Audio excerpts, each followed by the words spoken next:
Praise the lord. ఈరోజు మన లేఖన భాగము యోహాను సువార్త 10వ అధ్యాయము 39వ వచనం చదువుకుందాం. వారు మరలా ఆయనను పట్టుకుని చూసిరి కానీ ఆయన వారి చేతి నుండి తప్పించుకొని పోయాను. ఆమేన్. దేవునికి స్తోత్రం. హల్లెలూయా.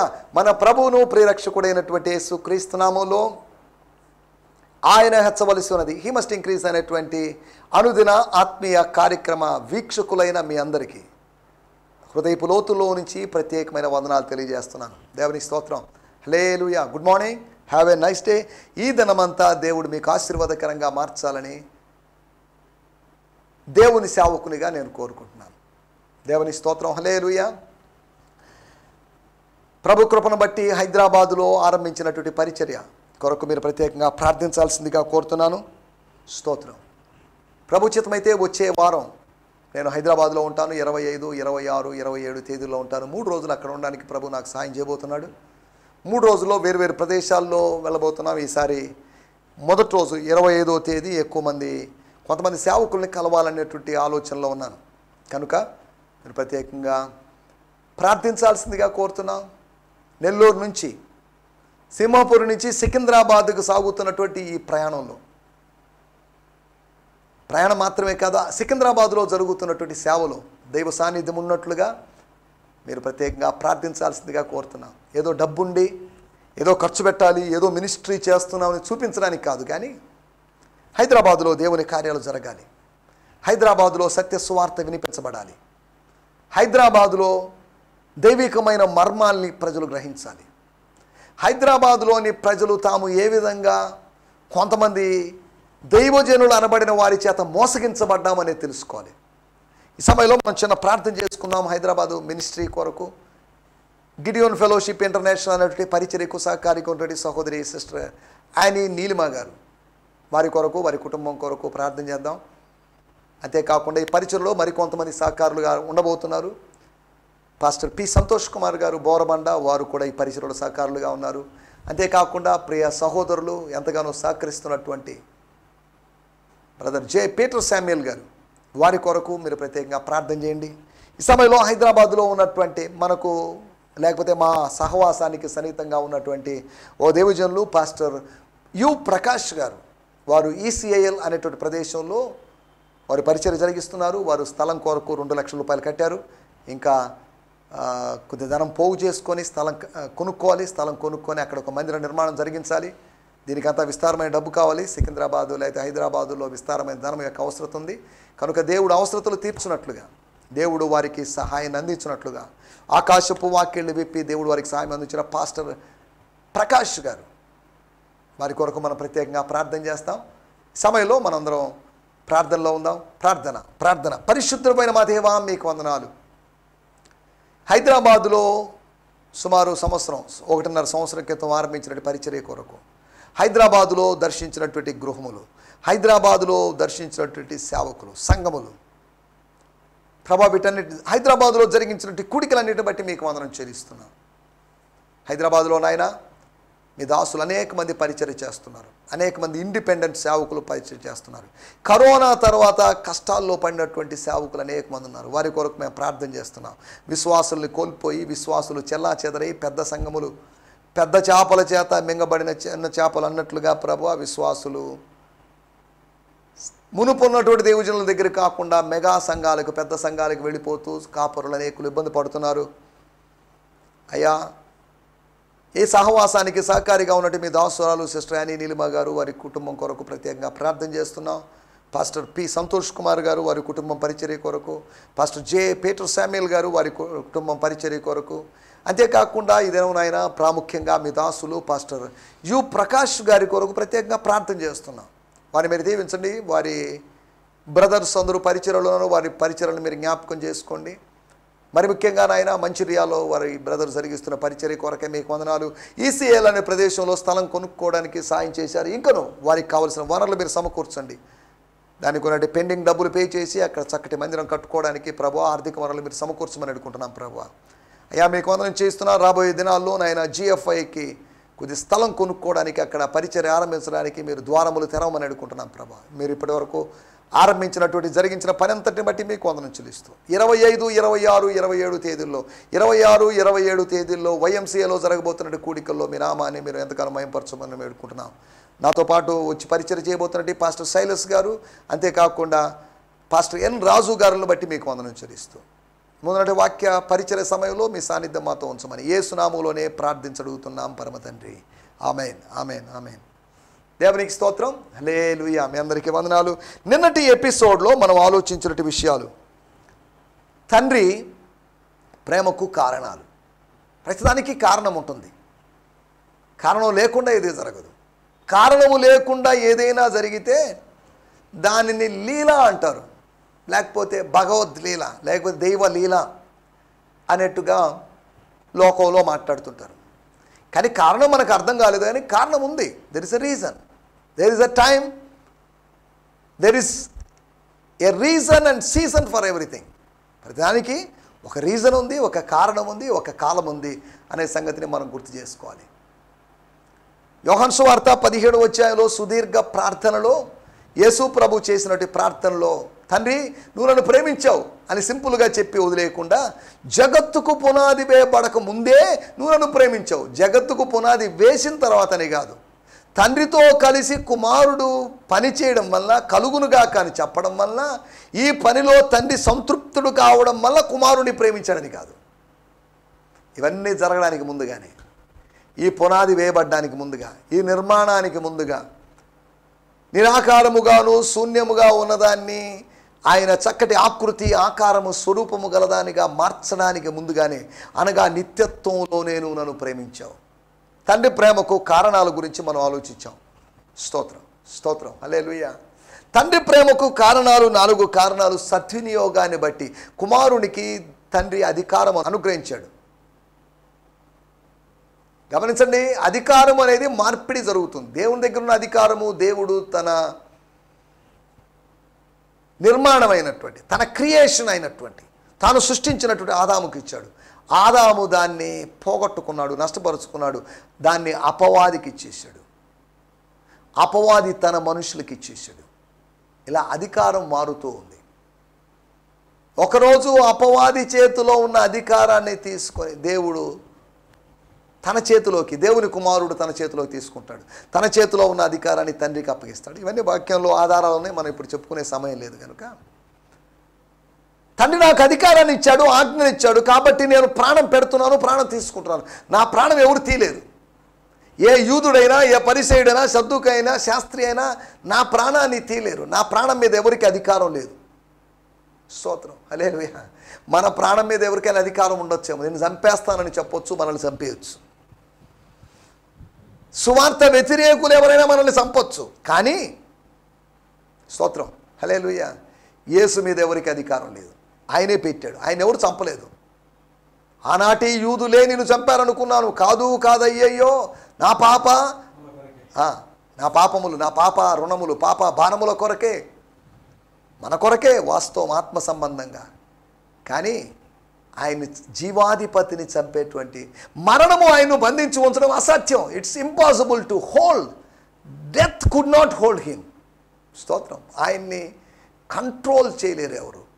స్తోత్రం. ఆయన ఎవరు నియంత్రించలేరు. సేన అనేటువంటిది ఏం పట్టిన వాడిని ఎవరు సాధు చేయలేకపోయారు. కానీ యేసును ఎవరు స్వాధీనం చేసుకోలేరు. ఆయన మీద పెత్తనం ఎవరు చేయలేరు. ఆయన మీద అధికారం ఎవరు చెలాయించలేరు. స్తోత్రం, హల్లెలూయా. మనం ఆలోచిస్తున్న మాటల్లోకి ఆయన సద్వినియోగం చేసుకున్నాడు కనుక తండ్రి ప్రేమించాడని, రెండవదిగా స్వీకారాన్ని బట్టి ప్రేమను స్వీకరిస్తున్నాడని. ప్రేమ కుమ్మరించబడుతుంది. ప్రేమ అనేది ఒక ఫలము. పరలోకము నుంచి, వాస్తవంగా చెట్టుకు భూమి నుంచి, లేకపోతే నేల నుంచి, అడుగు నుంచి సప్లైస్ అంతాయి. విశ్వాసి అనే చెట్టుకి పైనుంచి సప్లైస్ వస్తాయి. చెట్టుకు పైనుంచి కూడా వర్షం వస్తుంది, చెట్టుకు పైనుంచి సూర్యరశ్మి వస్తుంది. కానీ మనిషికి కూడా కింద నుంచి, అనగా భూలోకం నుంచి ఏమైనా వనరులు వస్తాయి. కానీ పైనుంచి సప్లై అందుతుంది. పైన కింద నుంచి మనకు సప్లై అందుతుంది, మనకు సరఫరా అందుతుంది. వనరులు సరఫరా చేయబడుతున్నాయి, పంపిణీ చేయబడుతున్నాయి, డిస్ట్రిబ్యూట్ అవుతున్నాయి పవర్స్. డిస్ట్రిబ్యూట్ అవుతుంది డివైన్ ఎనర్జీ, డివైన్ పవర్. దేవునికి స్తోత్రం. Hallelujah, hallelujah. రెండవదిగా స్వీకారాన్ని బట్టి మనం స్వీకరించాలి. We should receive the love of Jesus Christ. Yesu ప్రేమను మనం తిరస్కరించడానికి వీల్లేదు. యేసు ప్రేమను స్వీకరించాలి. యేసు ప్రేమను బట్టి మాట్లాడినప్పుడు ఆ మాటలు స్వీకరించాలి. ఆయన తన స్వకీయుల వద్దకు వచ్చాడు, కానీ స్వకీయులు ఆయన ఎవరు పట్టించుకోలేదు, మైండ్ చేయలేదు, నిర్లక్ష్యం చేశారు, త్రోసివేశారు, అవమానపరిచారు, సులువు వేశారు, సంహరించారు. స్తోత్రం. మనం అలా ఉండరాదు, స్వీకరించే వాళ్ళుగా ఉండాలి. మూడవది సఖ్యతను బట్టి. స్తోత్రం. హల్లెలూయా. సఖ్యతను బట్టి. సఖ్యత అనగా యూనిటీ, హార్మోనీని బట్టి. నేను నా తండ్రితో సఖ్యంగా ఉన్నాను. తండ్రి ఎదుట ఉన్నప్పుడు ఒక విధంగా ఉండి, తండ్రి లేనప్పుడు ఒక విధంగా ఉండి కాదు. తండ్రి ఉన్నప్పుడైనా లేనప్పుడైనా, తండ్రి సమక్షంలో అయినా తండ్రి సమక్షంలో లేనప్పుడైనా ఒక విధంగా ఉండాలి. కొంతమంది మనుషులు ఉన్నప్పుడు ఒక విధంగా, మనుషులు లేనప్పుడు ఒక విధంగా. స్తోత్రం. మనుషులు ఉన్నప్పుడు గారు అని గౌరవిస్తారు, మనుషులు అయిపోయిన గాడు అని గౌరవిస్తారు. చూడండి, గారు పోయింది, గాయేమో ఉంది, మధ్యలో రూ తీసేసి డా పెడుతున్నారు. ఫలాని గారు, ఫలాని సంతోష్ గారు అంటారు గౌరవంగా. పర్లేదు, ఎంత గౌరవం అనుకుంటామేమో, మనం మోసపోతాం. మనం తర్వాత ఏదైనా సంతోష్ డు అయిపోయింది. మనుషులు డబుల్ మైండెడ్ గేమ్ ఆడుతున్నారు, అనగా హిపోక్రైట్స్గా, వేషధారులుగా మారుతున్నారు. వేషధారులు అయిపోయారు మనుషులు. ఇప్పుడు ఒక విధంగా, రేపు ఒక విధంగా, నిన్న ఒక విధంగా, నేడు ఒక విధంగా. స్తోత్రం. దేవుడు అలా ఉండేవాడు కాదు. వాళ్ళ మధ్యలో సఖ్యత ఉంది, అభేద్యమైనటువంటి, అవిభాజ్యమైనటువంటి బంధం ఉంది వాళ్ళ మధ్యలో. ఇన్సెపరబుల్ రిలేషన్ ఉంది వాళ్ళ మధ్యలో అనే సంగతిని మనం గుర్తు చేసుకున్నాం. దేవునికి స్తోత్రం. హల్లెలూయా. నాలుగవదిగా మనం ఆలోచించిన మాట, వాళ్ళ మధ్యలో సమర్పణను బట్టి. సమర్పించుకుంటారు. తండ్రి, నీ చేతికి నా ఆత్మను అప్పగిస్తున్నాను. He committed his soul into his hands. ఏ తండ్రి తనను విడిచిపెట్టాడో, ఏ చేతులు తనను విడిచిపెట్టాయో ఆ చేతుల్లోకే తిరిగి తన ఆత్మను అప్పగిస్తున్నాడు. విడిచిపెట్టాడు కదా అని చెప్పేసి ప్రతీకారం తీర్చుకోలేదు ఆయన. విడిచిపెట్టాడు కదా అని విద్వేషాన్ని పెంచుకోలేదు ఆయన. విడిచిపెట్టినప్పటికీ అదే చేతుల్లోకి, విస్మయపరిచే విధంగా అదే చేతుల్లోకి, అదే హస్తాల్లోకి తన ఆత్మను, తన జీవితాన్ని, తనను తాను అప్పగించుకున్నాడు. స్తోత్రం. హల్లెలూయా. నాలుగో విషయం, సమర్పణను బట్టి. దేవుడు ఉత్సాహంగా ఇచ్చేవారిని ప్రేమిస్తాడు అని లేఖనాలు చెప్తున్నాయి. అపోస్తలుడైన పౌలు 2 కొరింథీ పత్రికలో అదే చెప్పాడు. కొరింథీ సంఘంతో అది చెప్పాడు, ఉత్సాహంగా ఇవ్వండి. ఏదో బిల్డింగ్ కట్టుకోవడానికో, టీవీ ప్రోగ్రాం కోసమో, ఇంకో దానికోసమో, ఇంకో చారిటబుల్ వర్క్స్ కోసమని కాదు, పరిశుద్ధుల అవసరాలు తీర్చబడడం కోసం ఇవ్వండి. యెరూషలేములో ఉన్న పరిశుద్ధుల అవసరతలు, ఫిలిప్పీలో, గలతీ సంఘంలో, అక్కడ ఇక్కడ ఉన్నటువంటి పరిశుద్ధుల అవసరాలు తీర్చబడాలి. సేవకుల అవసరాలు తీర్చబడాలి కాదు, విశ్వాసులు, పేద విశ్వాసుల యొక్క అవసరతలు తీర్చబడాలి. స్తోత్రం. హల్లెలూయా. స్తోత్రం. దీని కొరకు డబ్బు కావాలి. ఆ డబ్బును తీసుకుని మీ దగ్గర పెట్టుకోండి. ఆదివారం అలాగా గ్యాదర్ చేయండి. ఆ గ్యాదర్ చేసినవని ఒక చోట కలెక్ట్ చేసి పెట్టండి. దానిని యెరూషలేముకు తీసుకొని పోతాను. నా మీద నమ్మకం ఉంటే నాకు ఇవ్వండి, లేదంటే నా మీద నమ్మకం లేకపోతే వేరే వాళ్ళు పెట్టుకొని పంపించండి. ఇవి విషయాలు మనకు ఎక్కడ ఉన్నాయి. పంపిణీ, సమర్పణను బట్టి. స్తోత్రం. హల్లెలూయా. తండ్రి కుమారుడిని ప్రేమించాడు అని ఈ 4 విషయాలు గత ఎపిసోడ్లో మనం ఆలోచించడం జరిగింది. రండి, మన సమయం కొద్దిగా ఉంది, ఇంకొక 12 నిమిషాల సమయం మాత్రమే ఉంది. 12 నిమిషాల సమయంలో మనం కొన్ని విషయాలు ఆలోచించాలి. స్తోత్రం. ఈ దినము మన ధ్యానం నిమిత్తమై యోహాను సువార్త 10వ అధ్యాయము 39వ వచనం. యోహాను సువార్త 10వ అధ్యాయము 39వ వచనం. స్తోత్రం, స్తోత్రం, స్తోత్రం. Gospel according to John. మరలా ఆయనను పట్టుకొని చూచిరి గాని ఆయన వారి చేతి నుండి తప్పించుకుని పోయాను. దేవునికి స్తోత్రం. హల్లెలూయా, హల్లెలూయా. స్తోత్రం. నేను చదువుతున్నాను యోహాను సువార్త 10వ అధ్యాయము 39వ వచనం. ఇదన్నీ మనకు తెలిసిన వాక్య భాగాలే. 10వ అధ్యాయాన్ని కూడా చాలాసార్లు మనం చదివింటాం. ఈ దినాల్లో ప్రభు కృపను బట్టి సుమారు 21 ధ్యానాలు అందించడానికి ప్రభు సాయం చేశాడు. ఈ అధ్యాయంలో మొదటి రౌండ్లో సుమారు ఒక 30 ధ్యానాలు, ఇంచుమించు ఈ అధ్యాయంలోనే 50 పైగా ధ్యానాలు అందించడానికి ప్రభు సాయం చేశాడు. 10వ అధ్యాయము 39వ వచనం చదువుతున్నాం. Once again they attempted to seize him but he escaped miraculously. స్తోత్రం. ఫ్రమ్ దర్ క్లచెస్, వారి బంధకాల్లోంచి వారి కబంధ హస్తాల్లో నుంచి వన్స్ అగైన్ మరలా ఇంకోసారి they attempted to seize him, ఆయన్ని పట్టుకోవాలని ప్రయత్నం చేశారు. ఇంతకుముందు పట్టుకోవాలని చాలాసార్లు పట్టుకోవాలని ప్రయత్నం చేశారు, ఇప్పుడు కూడా సమయం దొరికింది కదని పట్టుకోవాలని ప్రయత్నం చేశారు. But Jesus he escaped. ఎలాగా? తప్పించుకున్నాడు, పారిపోయాడని కాదు, మిరక్యులస్లీ.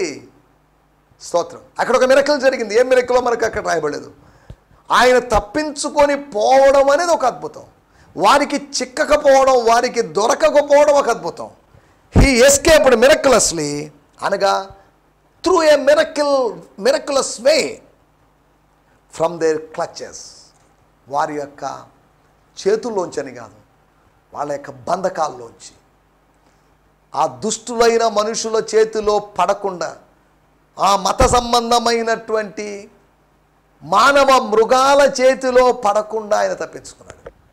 గొర్రెల కాపరే, స్తోత్రం, తప్పించుకున్నటువంటి గొర్రెల కాపరి, స్తోత్రం, హల్లెలూయా, స్తోత్రం. గొర్రెలు తప్పించినటువంటి గొర్రెల కాపరి తాను తప్పించుకున్నాడు, స్తోత్రం. మనం ఇక్కడ అర్థం చేసుకోవాల్సిన విషయం, యేసు యొక్క జ్ఞానం, the wisdom of Jesus Christ. తప్పించుకోమండి పిరికితనం కాదు, కానీ అదే సమయంలో మీకు ఎవరు కావాలండి? నజరేయుడైన యేసు, నేను కాబట్టి, నేను మీకు కావాలి కాబట్టి నన్ను పట్టుకోండి, వీళ్ళని వదిలేసేయండి అని చెప్పాడు. ఇప్పుడు పిరికోడై అప్పుడు ధైర్యవంతుడయ్యాడా? ఈ మధ్య కాలంలో ధైర్యం ఎలా వచ్చింది? కూడగట్టుకున్నాడు? లేదు, ఆయన ఎప్పుడూ ధైర్యవంతుడే, స్తోత్రం.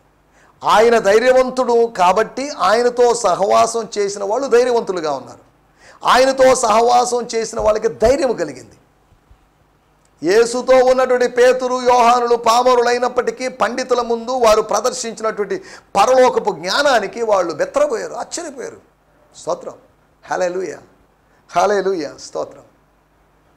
మనం ఆలోచిస్తున్నట్టు విషయాల్లోకి వచ్చేస్తున్నాం. యేసు యొక్క జ్ఞానం అంటున్నప్పుడు లూకాసు వార్త 2వ అధ్యాయము 47వ వచనంలో మనం గమనించినట్లయితే ఆయన మాటలు వినిన వారందరూ, ఆయన మాటలు విన్న కొందరని కాదు, వినిన వారందరూ ఆయన ప్రజ్ఞకును ప్రత్యుత్తరాలకి విస్మయముందిరి. 12 సంవత్సరాల వయసులో 12 సంవత్సరాల బాలుడైనటువంటి యేసు విషయంలో చెప్పబడిన మాట. ఆయన ముందు మరి 18 సంవత్సరాలు కాలం ముందుంది, 20 సంవత్సరాల కాలం ముందుంది. 47వ వచనంలో all who heard Jesus speak were awestruck at his intelligent understanding, of all that was being discussed and at his voice answers to their questions. వాళ్ళు అడిగిన ప్రశ్నలకి ఈయన చెప్పడం, ఈయన అడిగిన ప్రశ్నలకి వాళ్ళు సమాధానం చెప్పడం అని కాదు, వాళ్ళ దగ్గర నుంచి ఈయన నేర్చుకోవడం లేదు, ఈయన దగ్గర నుంచి వాళ్ళు నేర్చుకుంటున్నారు. ఆయన ప్రజ్ఞకి ప్రత్యుత్తరాలకి ప్రజలు ఆశ్చర్యపోయారు, స్తోత్రం, హల్లెలూయా. మత్తయి సువార్త 12వ అధ్యాయము 42వ వచనంలో రాయబడింది. మనకందరికీ తెలిసిన మాట, ఆయా సందర్భాల్లో కూడా దీన్ని మనం టచ్ చేసుకున్నాం. మత్తయి సువార్త 12వ అధ్యాయము 42వ వచనంలో రాయబడిన మాట, విమర్శ సమయమున దక్షిణాదేశపు రాణి ఈ తరము వారితో నిలువబడి వారి మీద నిరస్థాపన చేయును. ఆమె సొలొమోను జ్ఞానం వినుటకు భూమంతుల నుండి వచ్చెను. ఇదిగో సొలొమోను కంటే గొప్పవాడు ఇక్కడ ఉన్నాడు. చాలండి. షీ జర్నీడ్, మధ్యలో చదువుతున్నాను నేను 42వ వచనం. She journeyed from a far and distant land just to hear the wisdom of King Solomon. Yet now there is one greater than Solomon speaking to you today. స్తోత్రం.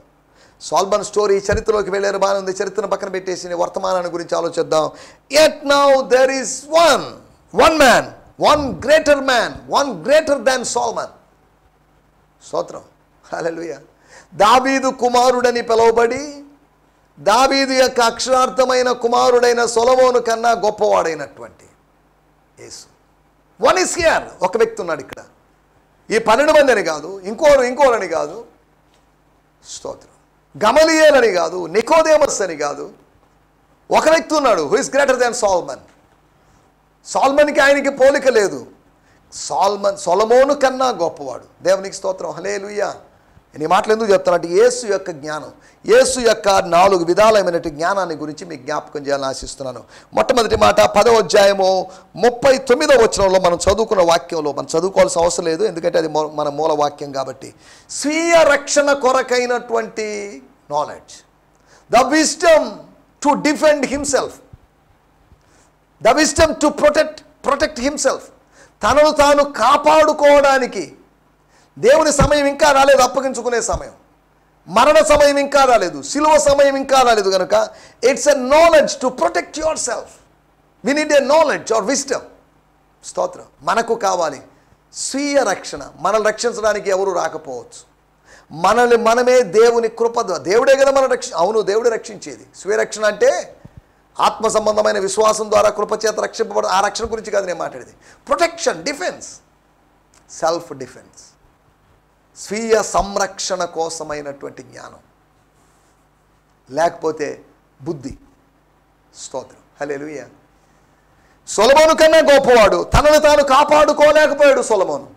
లాస్ట్లో తన లైఫ్ పతనమైపోయింది, తన జీవితం పతనమైపోయింది, స్త్రీల చేతిలో తన జీవితం బలహీనమైపోయింది.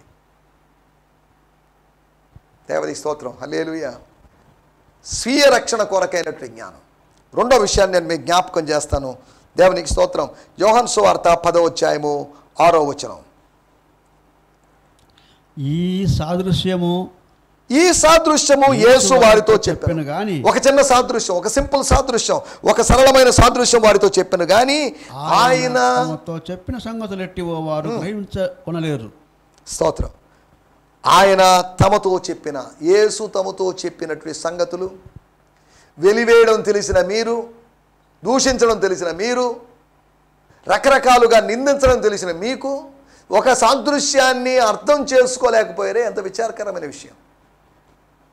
భౌతికమైన వాటిని అర్థం చేసుకుంటున్నారు, ఆత్మ సంబంధమైన వాటిని అర్థం చేసుకోలేని పరిస్థితి. రెండో విషయము, యేసు యొక్క జ్ఞానము స్వీయ రక్షణ కొరకైనటువంటి జ్ఞానం. రెండవ జ్ఞానము, ఆయన జ్ఞానము స్వీకరించలేనటువంటి జ్ఞానం. It could not be accepted. అంత సులువుగా స్వీకరించబడలేనిది, అది అంత సులభంగా అర్థమయ్యేది కాదు, డైజెస్ట్గా అంత సులభంగా జీర్ణమయ్యేది కాదు ఆయన మాట్లాడే మాటలు. ఆయన అంత సులభంగా సామాన్యమైన మాటలు మాట్లాడినట్టు దాన్ని అర్థం చేసుకోలేకపోయారు. వారు గ్రహించలేదు. దానికి వివరణ ఇచ్చాడు తర్వాత. గ్రహించలేదు కాబట్టి వివరణ, గ్రహించుంటే వివరణ అవసరం లేదు. గ్రహించలేదని వాళ్ళు ప్రశ్నించలేదు, మాకు గ్రహించినట్లు సాయం చేయమని వాళ్ళు అడగలేదు. ఒకటి యేసు యొక్క జ్ఞానము స్వీయ రక్షణ కొరకైన జ్ఞానము, రెండవది ఆయన జ్ఞానము స్వీకరించలేని జ్ఞానం. The quality of the wisdom of Jesus is it could not be comprehended. దాన్ని అంత సులభంగా గ్రహించలేనిది. లోకములో జ్ఞానులైన వారు, వివేకులైన వాళ్ళు ఉన్నారు, వాళ్ళు గ్రహించలేకున్నారు. కానీ బాలులకు, చంటి పిల్లలకు, పసిపిల్లలకు దేవుడు దాన్ని బయలుపరుస్తున్నాడు. జ్ఞానులకు మరుగు చేసి అజ్ఞానులకు బయలుపరుస్తున్నాడు. జ్ఞానులను సిగ్గుపరచుటకు దేవుడు అజ్ఞానులను ఏర్పాటు చేసుకున్నాడు. దేవుని స్తోత్రం. రెండవది ఆయన జ్ఞానము, యేసు యొక్క జ్ఞానము స్వీకరించలేనటువంటి జ్ఞానం. మూడో విషయాన్ని నేను మీకు జ్ఞాపకం చేస్తాను. యేసు యొక్క జ్ఞానం ఎట్టిది? మనం కొద్దిగా ఆలోచిస్తే యోహాను సువార్త 10వ అధ్యాయము 12వ వచనం. స్తోత్రం. జీతగాడు గొర్రెల కాపరి కాడు. జీతగాడు గొర్రెల కాపరి కాదు. జీతగాడు వేరు, గొర్రెల కాపరి వేరు. ఇద్దరు ఒకటి కాదు. They both are different. కనుక గొర్రెలు తనవి కానందున తోడేలు వచ్చుట చూచి తోడేలు రావడం చూసి, తోడేలు రావడాన్ని చూశాడు. తోడేలు రావడాన్ని ఆత్మలో చూడాలి, ఆత్మలో శత్రువు రావడాన్ని చూడాలి. విశ్వాస గొర్రెల దగ్గరికి దుర్బోధనను తీసుకొని వచ్చి చెల్చడానికి వచ్చేటువంటి, నాశనం చేయడానికి, పాడు చేయడానికి, దోచుకోవడానికి వచ్చేటువంటి, హత్య చేయడానికి వచ్చేటువంటి తోడేలను మనం గమనించాలి. తోడేలుగా రావడం లేదు, గొర్రె ముసుగు వేసుకొని, గొర్రె చర్మం కప్పుకొని వస్తున్నటువంటి తోడేలు. స్తోత్రం. హల్లెలూయా. తోడేలు రావడం చూశాడు. క్రూరమైన తోడేళ్ళు వస్తాయని పౌలు గారు ప్రవచించారు. ప్రవచనాత్మకంగా యేసు మాట్లాడుతూ తోడేలు రావడం చూచి, స్తోత్రం, సమీప భవిష్యత్తును గురించిన జ్ఞానం ఆయనకుంది. Four knowledge. అది రేపటిని గురించినట్టు అవగాహన, నెక్స్ట్ ఏంటి, ప్రస్తుతం ఏంటో మనకు అర్థం కావట్లేదు, నెక్స్ట్ ఏంటి అని మనం ఏం అర్థం చేసుకోగలం? రేపేమి జరుగునో మనకు తెలియదు. దేవుని కుమారునికి సమస్తము తెలుసు. స్తోత్రం, హల్లెలూయా. మూడవది సమీప భవిష్యత్తును గురించినటువంటి futuristic knowledge of Jesus Christ or wisdom of Jesus Christ. స్తోత్రం, హల్లెలూయా. ఒకటి స్వీయ రక్షణ కొరకైనటువంటి జ్ఞానము, రెండవ జ్ఞానం మనం ఆలోచించినటువంటి జ్ఞానం, స్వీకరించలేనటువంటి జ్ఞానం, మూడవది సమీప భవిష్యత్తును గురించిన జ్ఞానం. నాలుగో విషయంలో అయితే నాలుగో జ్ఞానాన్ని మీకు జ్ఞాపకం చేస్తాను. యోహాను సువార్త 10:35 లేఖనము నిరర్థకము కానేరదు కదా. దేవుని వాక్యం ఎవరికి వచ్చానో వారే దైవములని చెప్పుకున్న ఎడల నేను దేవుని కుమారుడని చెప్పినందుకు. చాలండి, నేను చెప్పిన దానికి మీరు ఎందుకు అభ్యంతర పడుతున్నారు? Why you people are being offended as I mention the scriptures, as I speak according to the scriptures. స్తోత్రం, as I speak according to the law. ధర్మశాస్త్రానికి అనుగుణంగా మాట్లాడుతున్నప్పుడు, ధర్మశాస్త్రానికి సమాంతరంగా మాట్లాడుతున్నాను, వ్యతిరేకంగా నేను మాట్లాడాను అనగా యేసు ప్రభువుకు ఉన్నటువంటి, ఇందాక లూకాసు వార్త మన 2:43, ఆయన ప్రజ్ఞ, ఆయన ప్రత్యుత్తరాలు, ఉత్తర ప్రత్యుత్తరాలు కాదు, ప్రత్యుత్తరాలు, ఆన్సర్స్, ఆయన యొక్క జవాబులు, ఆయన వాక్యములో ఎంతగా ఎదిగాడు, ఆయనకు ఉన్నటువంటి ప్రత్యక్షత ఏంటో తెలియజేస్తుంది. స్తోత్రం. నాలుగో విషయము ఆయనకు ఉన్నటువంటి శాస్త్రపరమైన జ్ఞానం. శాస్త్రం అంటే ధర్మశాస్త్రం, శాస్త్రము అంటే సైన్స్ అని కాదు, శాస్త్రం అంటే యూదులు నమ్మే ధర్మశాస్త్రం లేదా పాత నిబంధన. ఆయనకున్న నాలెడ్జ్ చూడండి. వాక్య జ్ఞానం మనకు కావాలి. క్రీస్తు వాక్యం మనలో సమృద్ధిగా నివసించాలి. యెహోవా వాక్యము క్రీస్తులో సమృద్ధిగా నిలిచింది. యెహోవా దేవుని తనయుడైనటువంటి యేసుక్రీస్తు యొక్క వాక్యము మనలో సమృద్ధిగా నివసించాలి. స్తోత్రం, స్తోత్రం, హల్లెలూయా. యేసు యొక్క జ్ఞానము 4 విధాలైనటువంటి జ్ఞానం, the 4-fold wisdom of Jesus Christ అనేటువంటి విషయాన్ని మనం ఆలోచిస్తున్నాం. సెల్ఫ్ డిఫెన్స్ కొరకైనటువంటి విజ్డమ్ అని, రెండవది అంత సింపుల్గా యాక్సెప్ట్ చేయలేనటువంటి నాలెడ్జ్ అని, మూడవదిగా మనము ఆలోచించింది సమీప భవిష్యత్తును గురించి, నియర్ ఫ్యూచర్ను గురించినటువంటి విజ్డమ్ అని, నాలుగవదిగా శాస్త్ర సంబంధమైనటువంటి జ్ఞానం అని, అనగా ధర్మశాస్త్ర సంబంధమైన జ్ఞానం అని. అట్టి జ్ఞానం మనము కలిగి, యేసు యొక్క జ్ఞానాన్ని మనం కలిగి, యేసు ఆత్మను కలిగి ముందుకెళ్ళడానికి ప్రభు మనకు సహాయం చేయనుగాక. హల్లెలూయా. మీ అందరికీ వందనాలు. ప్రభు దీవించునుగాక. ఈ సందేశము మీకు ఆశీర్వాదకరంగా ఉందని నమ్ముచున్నాము. ప్రార్థన అవసరతల కొరకు మమ్మల్ని సంప్రదించవలసిన మా చిరునామా గిద్యోన్ మిషన్ చర్చ్, 6వ వీధి, శాంతినగర్, నెల్లూరు 4, ఆంధ్రప్రదేశ్. పిన్ 524004. మా ఫోన్ నంబర్లు 7036443613, మరి ఒక నంబర్ 9392293010. మా ఈమెయిల్ ఐడి gfihmi2015@gmail.com. దేవుడు మిమ్మును ఆశీర్వదించునుగాక. ఆమేన్.